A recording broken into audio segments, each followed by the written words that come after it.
Ladies and gentlemen, we are honored to have the Honorable Lindsey Horvath, Mayor of the West Hollywood, and keynote speaker. If you could join us at the podium, love to hear you.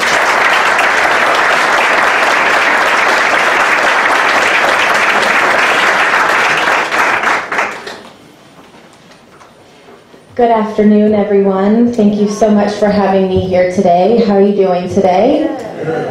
It's amazing to celebrate international women all over the world talking about our rights, our freedom, and our solidarity. And while we're here together to talk about global issues, it's no surprise to me that these issues have hit home in a very profound way. In addition today, and I know sometimes it's hard, I'm wearing pink, I'm wearing orange, I'm trying to wear all the right colors to make sure that women know I support them. You know, as politicians, they ask us to wear all kinds of pins and make sure we're wearing the right color, and it gets a little confusing sometimes because when you're trying to just do the right thing, you know, sometimes you forget what the politically correct thing is to do, and you just do the thing that you know in your heart is the right thing to do. And so I know that you all are here because you wish to do the right thing, and I want to thank you all for being here today because it speaks volumes to women, not just in the community here, but throughout the world, that you care enough to be here and be part of this conversation. But as I was starting to say, today is a National Day of Solidarity with Planned Parenthood. We stand together with Planned Parenthood, who recently experienced terrible attacks on not just their physical location in Colorado, values, on their patients, on their staff, on everything that they stand for. And while we know that 1 in 5 women in this country has gone to a Planned Parenthood or will go to a Planned Parenthood for any range of healthcare services, a lot of the conflict around Planned Parenthood deals with a small percentage of those services and what those services are. And no matter what you believe about those services, the truth is that women all over the world will not be equal. We will not be free until we know we are safe, when we are exercising our rights, when we are speaking loud with our voices and our actions, and we are letting people know exactly what it is we stand for. As was mentioned, I'm the mayor of the city of West Hollywood, and we are 1.9 square miles of the most fun you'll ever have in your life. And one of the reasons I really believe that is because West Hollywood was founded on very important core values. We are constantly refers to our core values, and those core values are respect and support for people, responsiveness to the public, idealism, creativity, and innovation, quality of residential life, economic development, public safety, and responsibility for the environment. And I mention these because as you hear them, it might not sound very specific to our environment and to our city, although they mean very specific things to who we are as a community. But truly, they ought to be values for every community. And I know that many of you here in this room hold these values because I've been with you on this journey. I've been with you, not as long as you have, but I've been with you because I've learned from you. You've shared your stories about your struggle, your fight for freedom, for justice, for your ability to speak your values and raise your voices, and in your own communities be heard and understood, welcomed, accepted, and celebrated, to see your values reflected in the leadership of your own communities. That is what you desire. And I share that desire for you. Respect and support for people is #1 in our city. And I know it's #1 for CSDI, for our organizations throughout the world who stand together and who are committed to ensuring that women's rights are protected throughout the world. You cannot have protection of women's rights or advancement of women's rights without a core fundamental commitment to respect and support for all people. And that means when, even in our disagreement, even when we don't see from the same points of view, we have to make room for difference and make room in a way that is not violent, that does not harm people, but helps to educate people and empower people so we can learn from each other and be a better human community. We know that 1,000 women still are at Camp Liberty. 1,000 women who continue the fight for justice, for a fair government, for a free government, for a secular government, for a non-nuclear government, for a democratic government. These women continue this fight, and we stand today in solidarity with them as well as they continue this fight to ensure that the government of Iran creates a safe and free space for women to exercise our rights, to speak our voices, and to be heard in public spaces. Those 1,000 women stand as an example for all of us of what it means to be committed to these rights.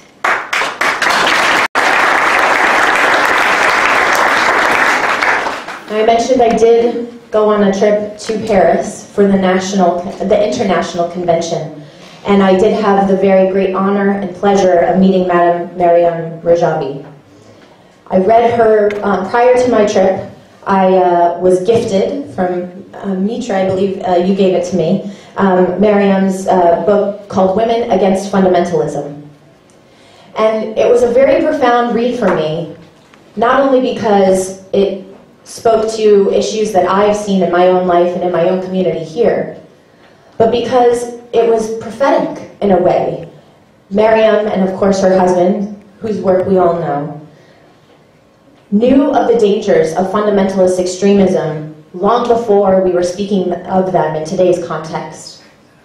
And I think that's very important for us to take a moment to recognize. Because while we might not hear Maryam Rajavi's voice as often as we hear some other voices on CNN or NBC or MSNBC or whatever your preferred news show is, the truth is her values and her voice echoes loud throughout the world because her values are present in the work that each and every one of us are able to do. We carry out and live and resonate with her voice in the work that we do here on the ground in our own communities. That is how her values will be heard. We also know that the experience that we have in Paris, for those who has actually traveled to the international convention in Paris. So many of you have had that experience. I don't know if you had this experience, but for me, the international convention in Paris, where everyone comes together in solidarity to speak out loud these values that we share and we hold, that experience is very profound. It's very rich and it's very empowering. But I don't know about you, but the challenge that I find is, how do I bring that experience with me back home in my daily life? How do I make sure that I don't forget that there are people all around the world who are standing with me as a woman leader, who are standing with me as someone committed to justice and freedom, and who are standing with me in this fight to create a government in Iran that we can actually respect in a global community. And so when I was able to meet Maryam Rajavi in her home, I was able to actually have dinner in her home, which was such a great honor.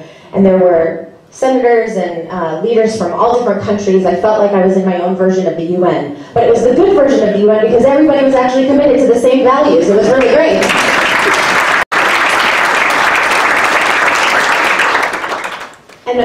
And it just, again, in that experience, it occurred to me that, of course, a woman leader who is fighting for justice, who is fighting for peace, who is fighting for these values, would invite us all into her home to share a meal, to break bread, to share her most private and personal life with all of us, to say, my home is your home, my values are your values, my ways are your ways, and vice versa.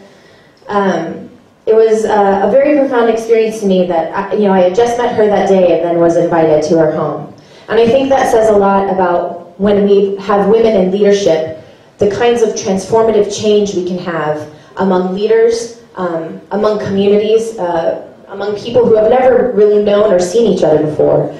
And I was very much struck how when you have women in positions of leadership, that opportunity exists. That we literally create space at a table for everyone's voice to be heard, for everyone to be welcomed, for their perspectives to be considered. And that's why today is so important, because women in leadership are not nearly in the numbers anywhere around the world that we need to be. We need more women at the table. And this isn't about a power play. There's a reason for this. Statistically speaking, all the evidence shows that when more women are in leadership, we build consensus. We work to bring people together instead of tearing communities apart. We listen to each other, and we first seek out where we can find common ground.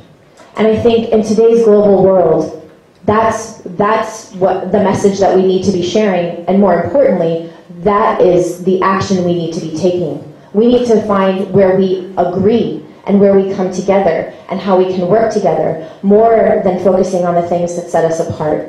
The more we make each other an other, the more we divide one another, the more kinds of conflict we're going to see, like was referenced by our previous speaker. We need to continue to bring people together, and the way that we can do that is by making sure that everyone is represented at the table.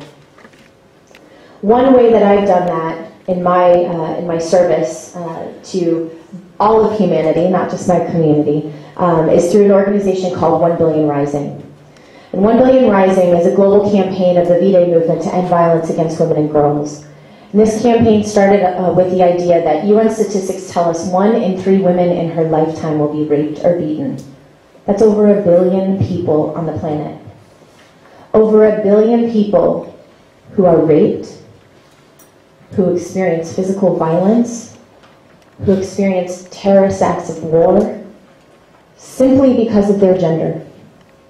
We live in a country that allows us the opportunity to express and explore who we are. And we know even in our country, there are so many battles yet to fight. Because the truth is, no one is equal unless everyone is equal. And that's why I'm so glad to see here a very diverse group of people gathered here today. All too often, the rooms for women's events are filled exclusively with women.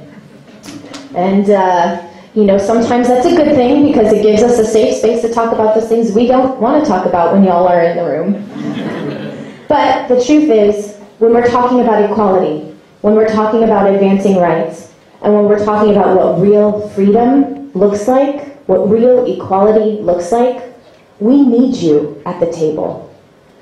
In the 1 Billion Rising campaign, one of the things that we talked about, there were different themes over the course of different years that this campaign has been going on.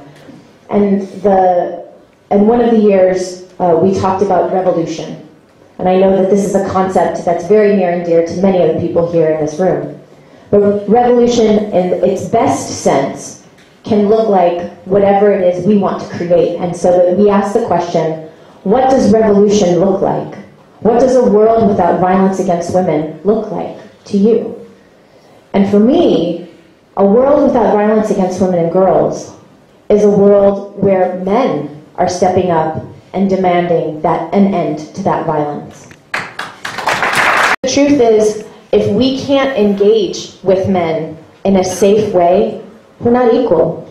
We might have things that are written down on pieces of paper or in halls of Congress or city halls and places of government, but until we can be in a space and know that when I express my views, which might be contrary to yours, I don't run a risk of physical violence, until that happens, we're not free. We're not safe.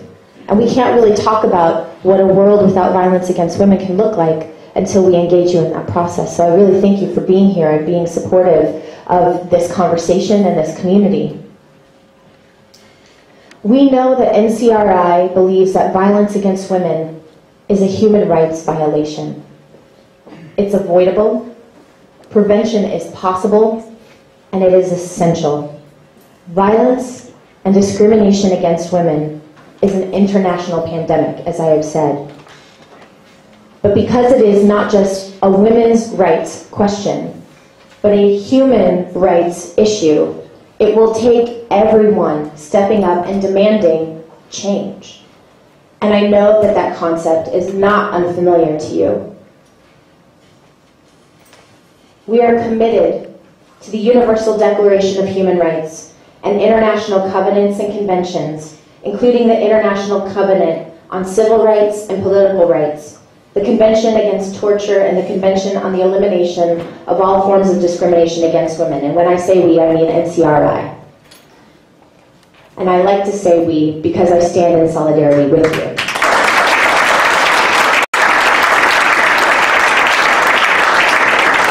In the Free Iran of Tomorrow, we support and are committed to the abolition of the death penalty. And this is actually something that I brought home to West Hollywood on November 30th. We joined with over 2,000 cities throughout the world in calling for an end to the death penalty, abolition of the death penalty, and a valuing of human life.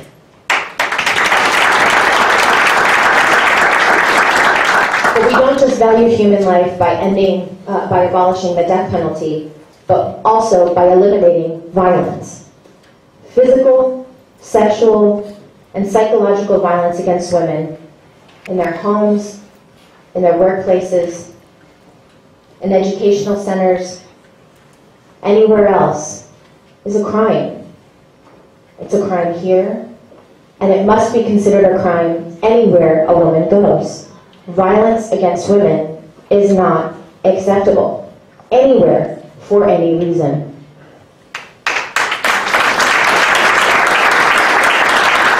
And for women who experience these crimes, who experience this violence, there must be judicial remedies.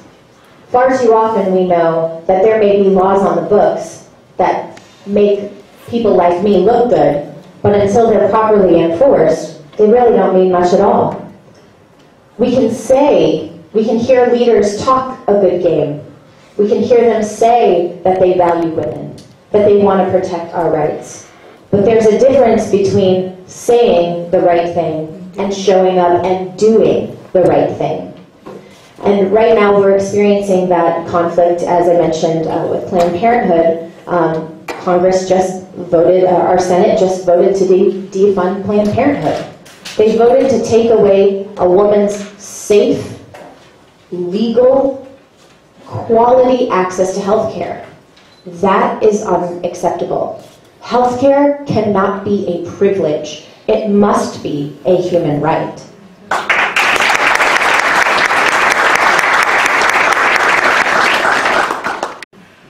I know that NCRI works extensively with Iranian women outside the country and maintains permanent contact with women inside Iran. And I think that's really important because from an outsider's perspective, we can often pass judgment, sometimes too quickly, but we can often pass judgment on things we might not understand. And so that's why I'm so grateful to be part of your community and to learn from you. I know that you'll hear in just a little bit a very personal experience of the kind of tortures that regime can perpetrate and inflict on women. And that is unacceptable. To know that someone I love and care about very much, someone I hold very dear, was regarded by a government in any way that is less than respectful is unacceptable to me. And so I am able to learn exactly what kind of experiences women are having in Iran, so I can bring my community and all the communities that I represent to the table and help educate more people about what's actually happening. We can hear lots of headlines, but until we actually hear from the people who are experiencing discrimination and violence, we don't really know. We don't really know. We might think that we can relate, but I have no idea what it's like to be a woman on the ground in Iran. I have no idea what that's like. To face the kinds of adversity that women can face in such a restrictive and oppressive culture. I don't want to know what that's like. And in fact, I want to make sure that the women in Iran don't have to know what that's like anymore. The Women's Committee is actively involved with many women's rights organizations and NGOs in the Iranian diaspora. And attending UN Human Rights Commission meetings and other international or regional conferences on women's issues, engaging in a relentless battle against the Iranian regime's misogyny, are part of the activities of the members and associates of the committee.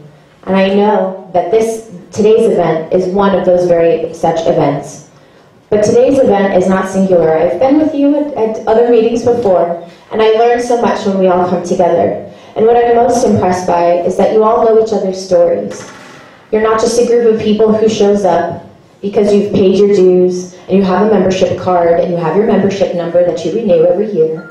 You show up because you actually care about each other. Your stories are real. You are family to each other. And I want to see this family grow.